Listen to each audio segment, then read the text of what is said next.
Hello hi విధవా నమస్తే, నేను మీ జ్యోతి. ఈరోజు మన వీడియో వచ్చేసరికి సింపుల్ టేస్టీ అద్దిరిపోయే టమాటా చట్నీ అండి. వీడియోని మాత్రం స్కిప్ చేయకుండా చూసేయండి, ఓకేనా? ఎంత అంటే అంత బాగుంటుందండి టేస్ట్. ఒక్కసారి మీరు కూడా ఇలా ట్రై చేయండి. ఎలా చేస్తానో చూపిస్తానండి.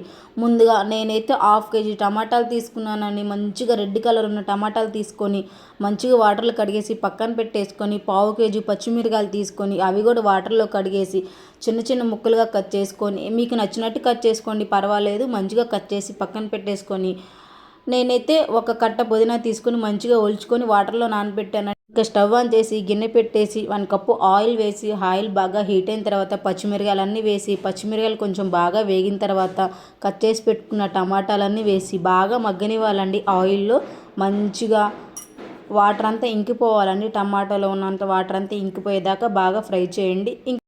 లాస్ట్లో మాత్రం పుదీనా వేసేసుకోండి. మనం ముందే నానపెట్టుకున్నాం కదండి పుదీనా వాటర్లో, అదంతా మంచిగా వాటర్ అంతా తీసేసి ఇంకా పుదీనా వేసేసి స్పూన్తో ఒకసారి అట్లా కలిపేసి ఇంకా మూత పెట్టేసుకుందామండి. ఒక 5-10 నిమిషాలు మీడియం మంట మీద కుక్ చేస్తే సరిపోతుంది.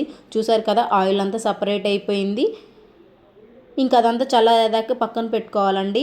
చల్లారిన తర్వాత మనం మిక్సీ పట్టుకోవాలి, ఎందుకంటే కొంచెం కాలుతుంది కదా, కొంచెం చల్లారాలి. చల్లారిన తర్వాత ఇంకా అంతా మిక్సీలో వేసుకొని, నేనైతే వెల్లుల్లి రెబ్బలు 10 దాకా వేసానండి. వెల్లుల్లి ఫ్లేవర్ చాలా బాగుంటుందండి టమాటా పచ్చళ్ళలో, చాలా అంటే చాలా బాగుంటుంది. ఇంకొంచెం కొత్తిమీర వేసి తగినంత సాల్ట్ వేసుకున్నానండి. 1 టీ స్పూన్ సాల్ట్ వేసుకుని మంచిగా గ్రైండ్ చేసుకున్నానండి. మీకు రోలు ఉంటే రోట్లో నూరుకోండి, లేదంటే మిక్సీలోనే పట్టుకోండి పర్వాలేదు. నేనైతే మిక్సీలో పట్టేసాను.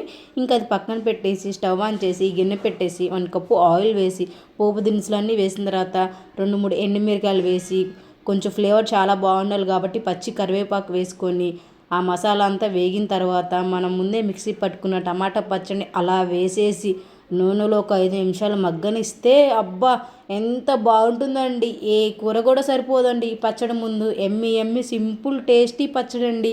ఇంకా లాస్ట్లో కొంచెం కొత్తిమీర అట్లా వేసుకున్నామంటే ఆహా, నెయ్యి వేసుకొని వేడి వేడి అన్నంలో తింటే అబ్బా అమోఘం అండి. నేనైతే ఎక్కువ నెయ్యి వేసుకోనండి, నూనె అలా కొంచెం వేసుకొని వేడి వేడి పచ్చళ్ళు ఎంత కమ్మగా ఉంటుందోనండి. మీరు కూడా ఇలా తప్పకుండా ట్రై చేయండి, ఓకేనా? మా పచ్చడి మాత్రం నాకు ఫేవరెట్ అండి. ఎప్పుడైనా చికెన్ ఫ్రైలోకి ఇలా చేసుకొని తింటే ఆహా, అదిరిపోయే టమాటా పచ్చడి రెడీ. వావ్, స్మెల్ అయితే భలే వస్తుందండి. ఫ్లేవర్ మాత్రం అదిరిపోయింది.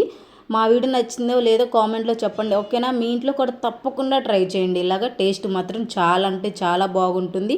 మా వీడియో నచ్చితే లైక్ చేయండి, ఛానల్ని సబ్స్క్రైబ్ చేసుకోండి.